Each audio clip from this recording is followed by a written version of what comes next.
Hey, it's Keisha. Welcome and welcome back. So we are on our next reading in the Aquarian, chapters 127 and 128. Let's take a moment and center. So just close our eyes and take a deep breath in and let it out.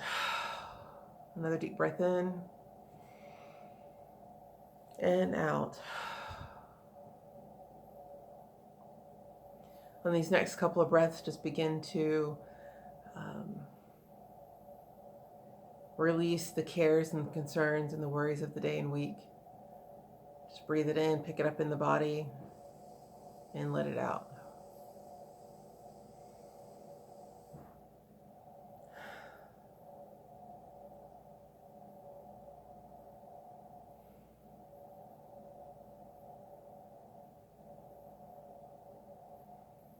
Letting go of those cares and worries should make us feel more present.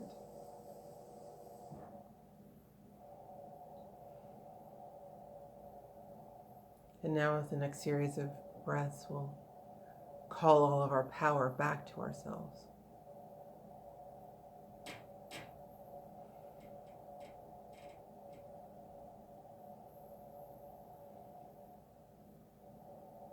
Just gently call back your power.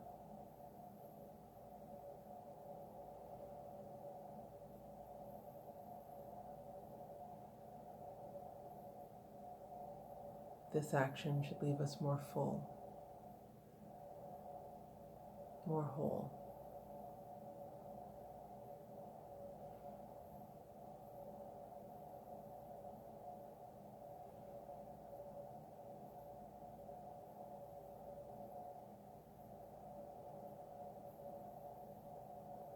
For some, this action is enough. Releasing the cares and concerns and calling all of your power back. Feeling whole and present engenders a feeling of peace.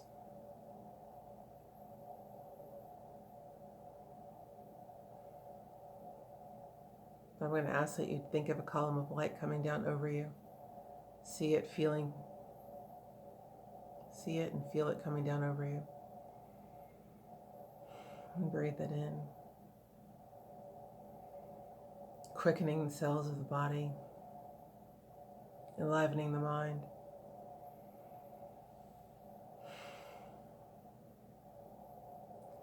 Feel yourself filled with light.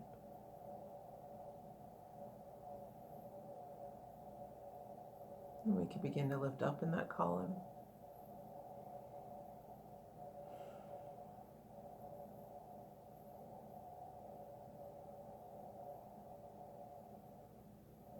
Feel ourselves supported by divine substance,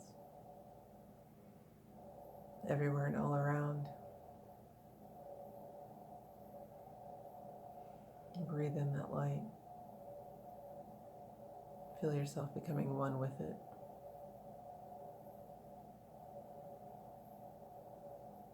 And in this space of peace and love and oneness, and gently open your eyes. So, chapters 127, 128. Now Jesus took the 12 and with them crossed the sea at night and came into the borders of Decapolis, that he might find a secret place where all alone he could reveal to them the things to come. They went into a mountain pass and 3 days spent 3 days in prayer. Then Jesus said, "Behold, the time is near when I will walk with you in flesh no more. Lo, I have taught that he who counts his life of so much worth that he would not give it in willing sacrifice to save his brother man is worthy not to enter life. And lo, I am come as a pattern for the sons of men, and I have not refrained from helpfulness. When I had passed the 7 tests at Heliopolis, I consecrated my life and all I had to save the world. In the Judean wilderness, I fought the strongest foes of men, and there I reaffirmed my consecration to the service of my fellow man. In troubles and in trials, I have wavered not. When false accusers came, I answered not. God gave the saving word to me, and I have often spoken it and healed the sick, drove unclean spirits out, and raised the dead. And I have shown you how to speak the word, and I have given you the word. In just a little while we turn our faces toward Jerusalem, and one of you who hear me now will then betray me into wicked hands. The scribes and Pharisees will bring false charges up and hale me into court, and by consent of Rome I will be crucified." Then Peter said, "My Lord, it shall not be. The Roman soldiers will tread on 12 dead men before they reach our Lord." But Jesus said, "A Savior of the world cannot resist. I came to save the world, and I have taken up your names before the highest courts of heaven, and you have been confirmed as saviors of the world. And not a name, excepting that of him who shall betray, will ever be disgraced. I go my way, and though my flesh shall pass, my soul will stand beside you all the way to guide and bless. And wicked men will seize you in the streets, and as you kneel in prayer, will charge you with some legal crime, and think they serve their God by putting you to death. But falter not. The load will be heavy, but with the consciousness of duty done, the peace of God will lift the load, dispel the pain, and light the way. And we will meet where carnal executioners come not. There we will serve the cruel men who, in their ignorance, had tortured us to death. Can we prevent this outrage and the slaughter of our lives? If not, we are but creatures of the ebb and flow of carnal things. It would not be a sacrifice of life. But we are masters of the things of time. Lo, we can speak, and all the spirits of the fire, water, earth, and air will stand in our defense. We can command, and many legions of the angel world would come and strike our enemies to earth. But it is best that not a power of heaven or earth should come to our relief, as it is best that even God should veil his face and seem to hear us not. And as I am a pattern unto you, so you are patterns for the human race. We show by non-resistance that we give our lives in willing sacrifice for man. But my example will not end with death.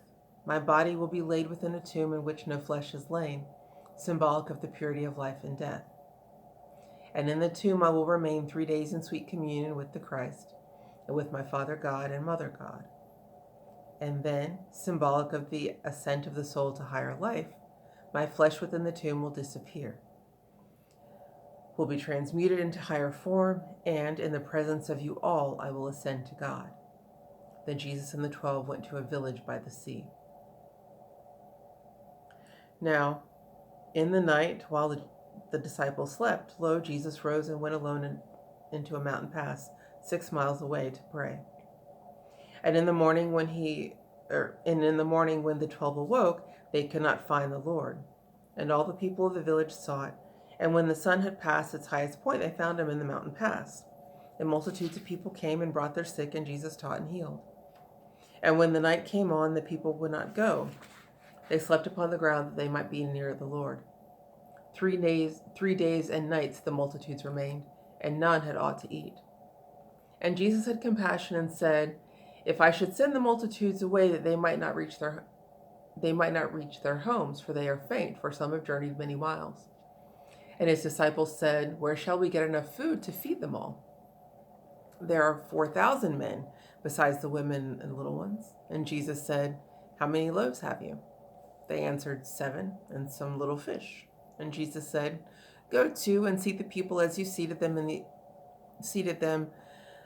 the other day when all the multitudes were fed, in companies of 12. And when the people were sat down in companies of 12, the loaves and fishes were brought. And Jesus looked to heaven and spoke the word. And then he broke the 7 loaves into little bits, and likewise cut the fish. And every bit of bread became a loaf, and every piece of fish became a fish. The 12 went forth and gave to every one. The people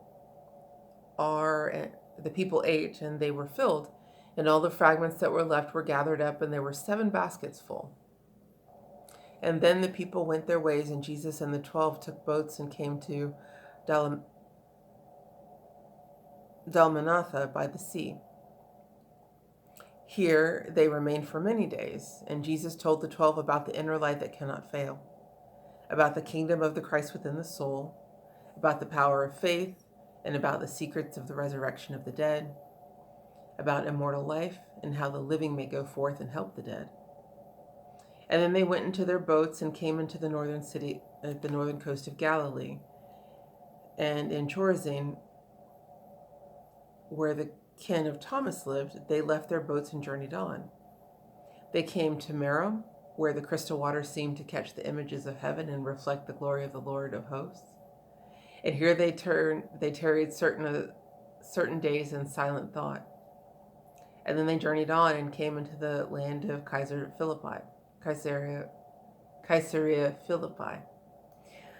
And as they walked and talked among themselves, the master said, "What do the people say about the Son of Man? Who do they think I am?" And Matthew said, "Some say that you are David come again. Some say that you are Enoch, Solomon, or Seth." And Andrew said, "I heard a ruler of the synagogue exclaim, 'This man is Jeremiah, for he speaks like Jeremiah wrote.'" Nathanael said, "The foreign masters who were with us for a time declare that Jesus is Gautama come again." James said, "I think that most the master Jews believe that you are the reappearance of Elijah on earth."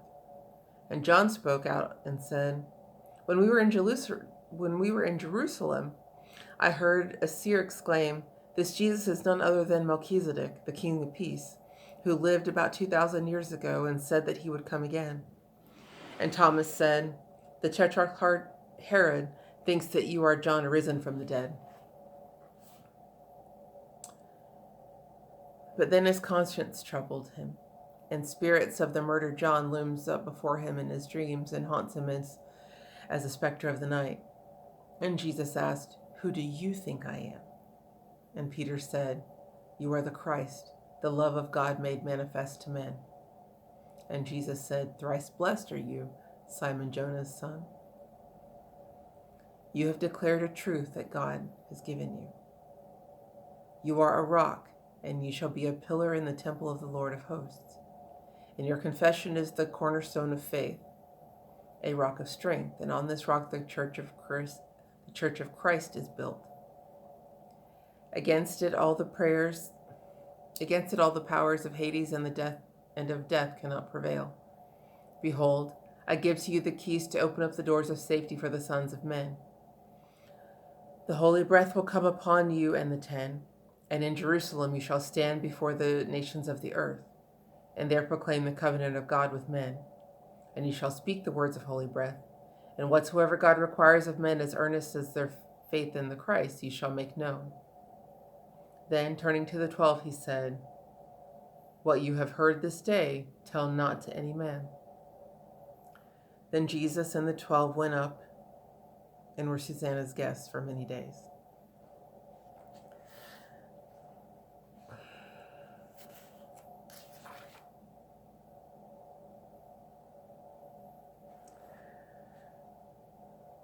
So here we have in plain language, Jesus telling the 12 what is to come and exactly what will be and what to expect. And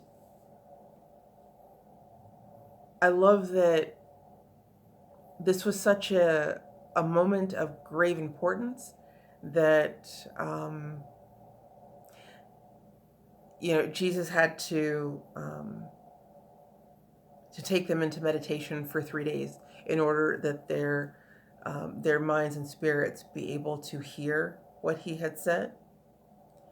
But even then, Peter is still hearing with the human ear. And so when Jesus says that, he's going to be crucified, Peter immediately comes to his defense, right? And he's the first to speak. But then in love, as Jesus would, he tells them that it's best not to resist, that things are happening and will happen as they should, as they are supposed to, and it's better not to resist. That yes, they could, because they have that power to use the word to call forth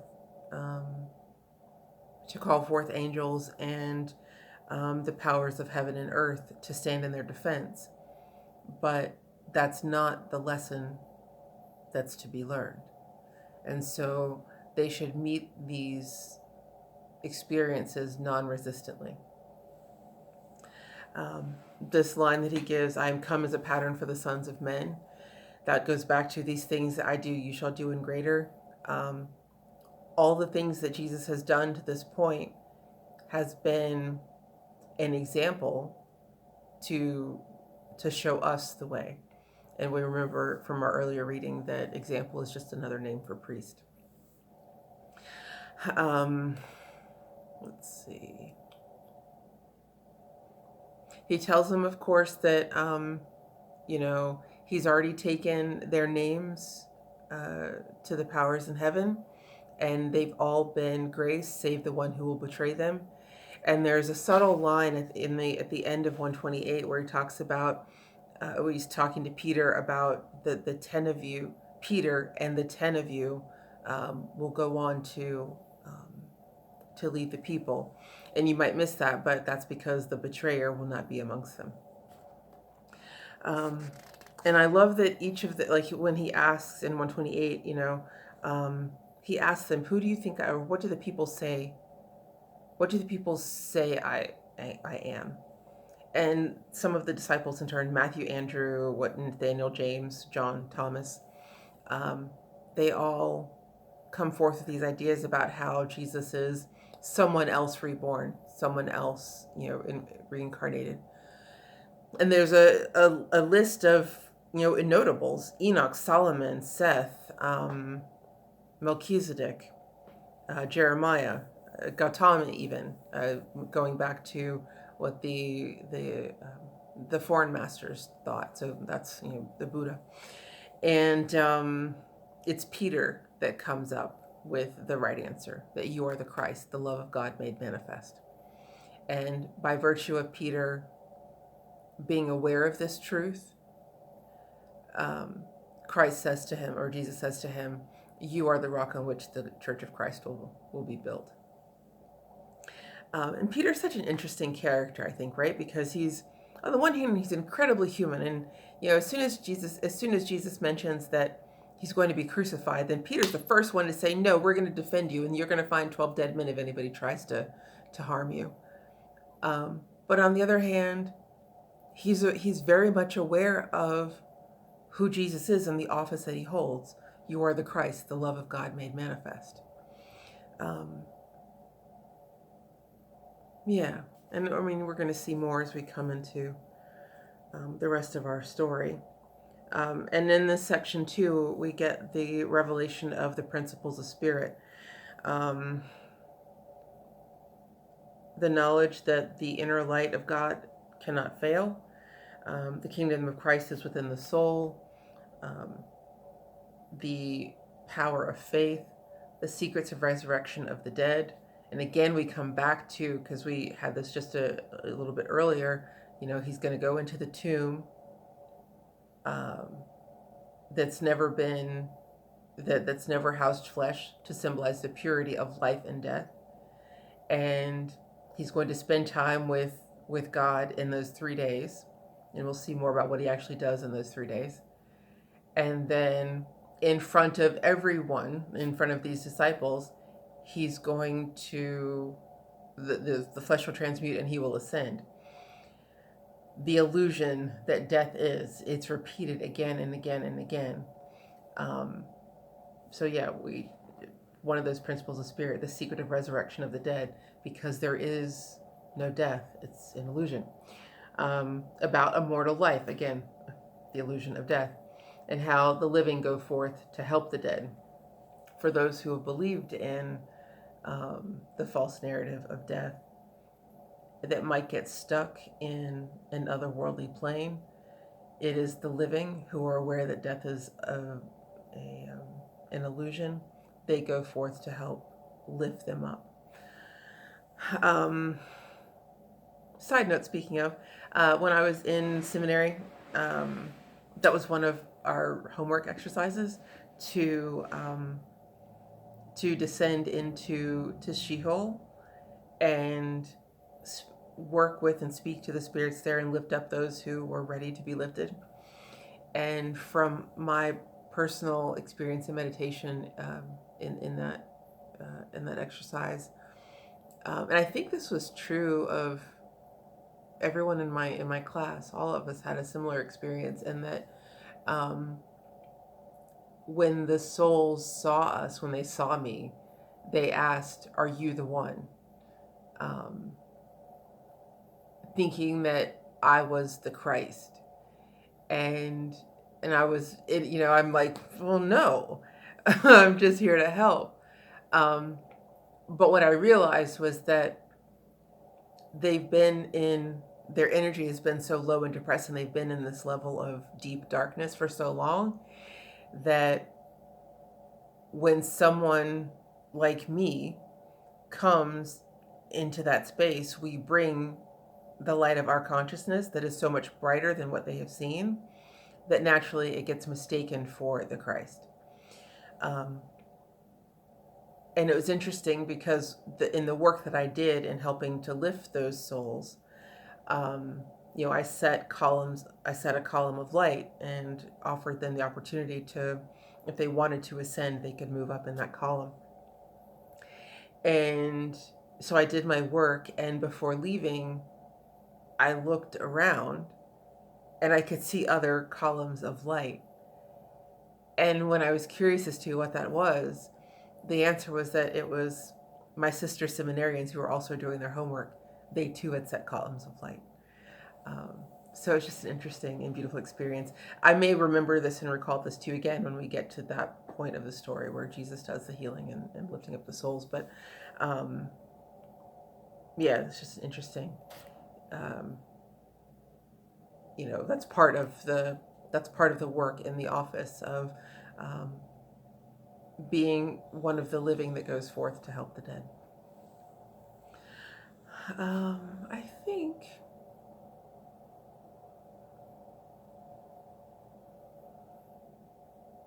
in addition to telling Peter that he is the rock, on the cornerstone of faith on which he will build the Church of Christ, he also says, "I give you the keys to open up the doors of safety for the sons of men." Sharing with him the power of divine intervention and protection. And yeah, it's a lot.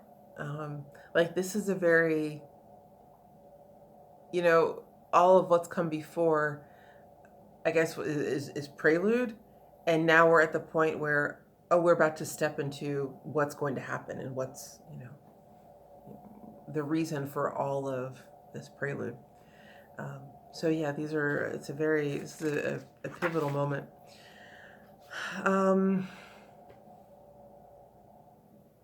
But it's not a heavy one. And it's not heavy because we know that Jesus has already gone forth and spoken our names in heaven, and we are given grace. So there we have it. Something to take into our next bit of time. I would say a week, but who knows when I'm going to do the next one. It might be Sunday, which is only a couple of days away. So until I see you, I'll love you in the meantime. Bye.